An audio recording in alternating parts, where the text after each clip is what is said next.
All right, y'all, it's finally time to come clean. As much as we love our Camp Easy Teardrop, after 7 years of using it and over 5 million views on the channel, we're finally going to tell you what's wrong with our Teardrop.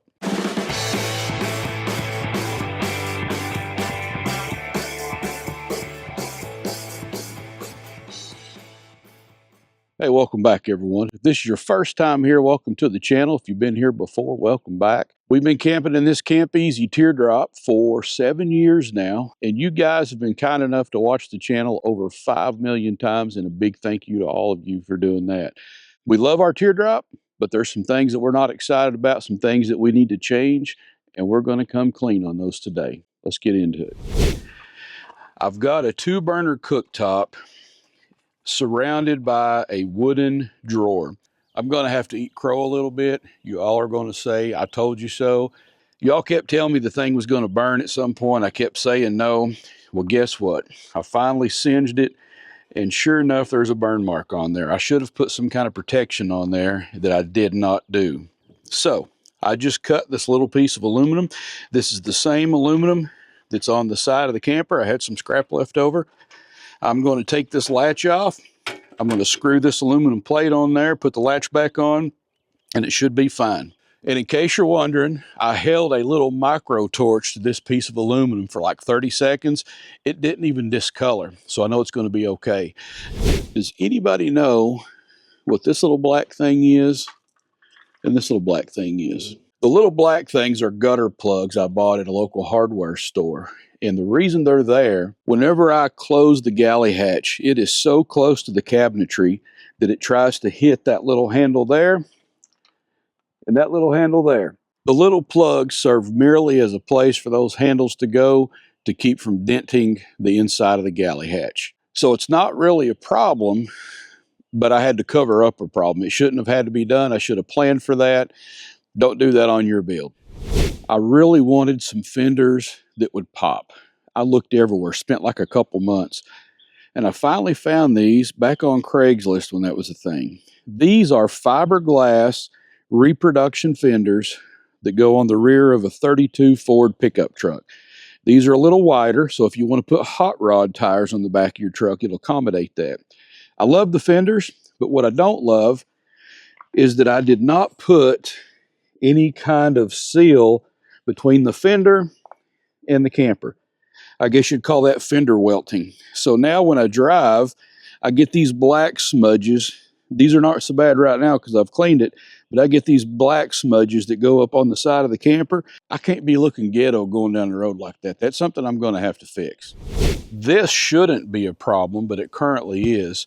If you see, I have a sewer fitting right here and a sewer fitting right here, which, by the way, I forgot to cut the excess butyl tape off. I need to trim that off. But I got the big idea. I wanted to put air conditioning in this Teardrop. I needed something to push air in, something to take air out. And I bought a brand new old stock Climate Right air conditioner. I used it one time for about 20 minutes and it went kaput. So now I've just got these ugly sewer caps on the side of my camper. If I had it to do over, I'd have done something different. I would maybe have bought a 110 window unit, converted it over, or I would have went ahead and cut a hole in the front of the Teardrop and put the window unit there, or somewhere else. I don't know, but I would have not done this. At first glance, I absolutely love the looks of the cabinetry. I could not be happier. But what I did do wrong is I made them so super shallow. This is probably 8 inches deep.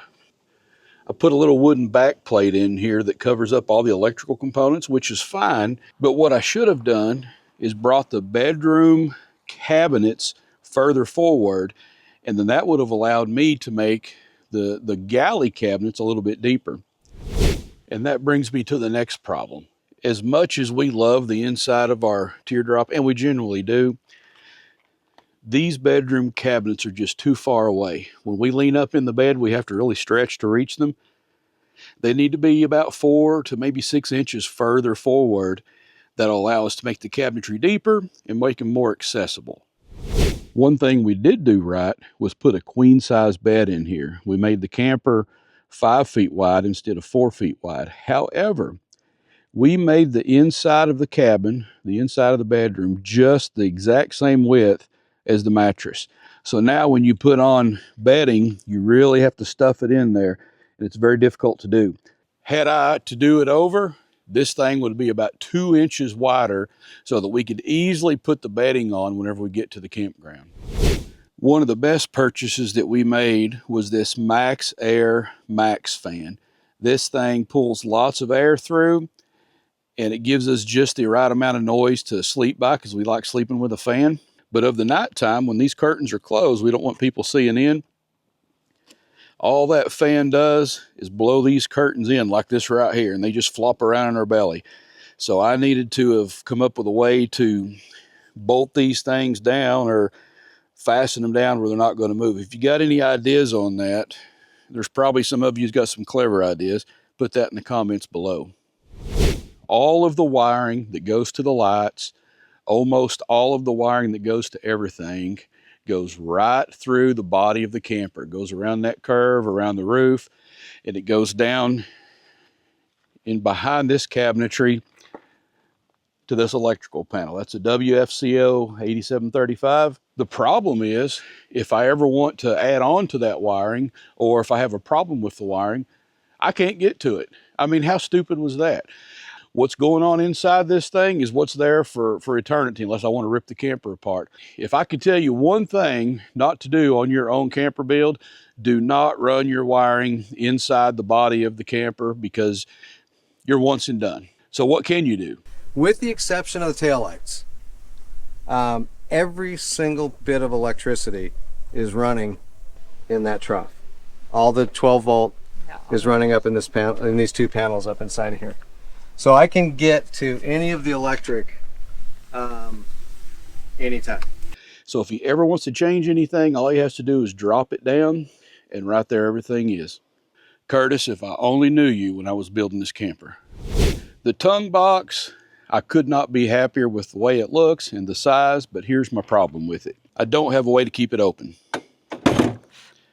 I have to wedge something in this little space down here every time I want to keep this thing open, which turns out to be this stick right here.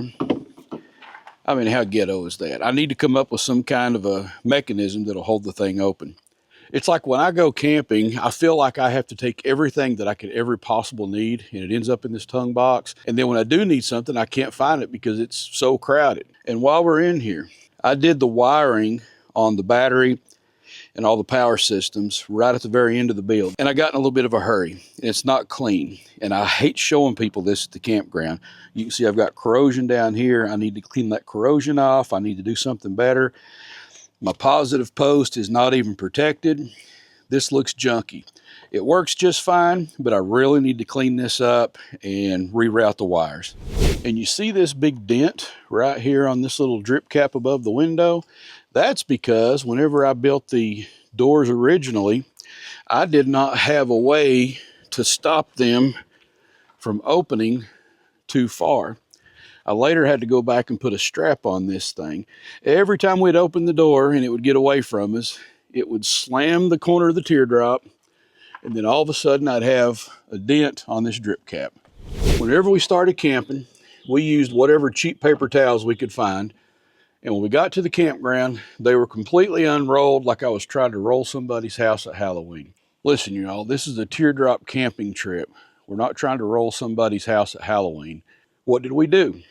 We switched to Viva brand paper towels. Listen to this.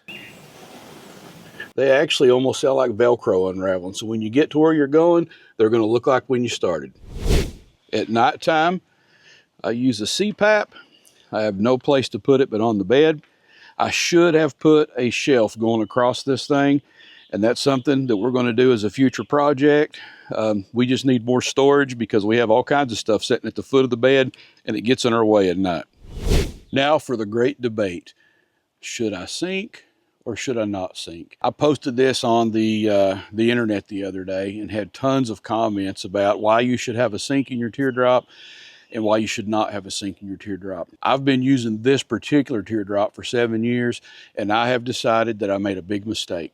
As cute as our sink is, and as many comments as we get on our little green faucet, which is very hard to find, this thing uses valuable real estate. When we put a little basket over here with utensils and napkins in it, and I put the coffee maker over there. We have almost no space left to be able to do food prep and use countertop.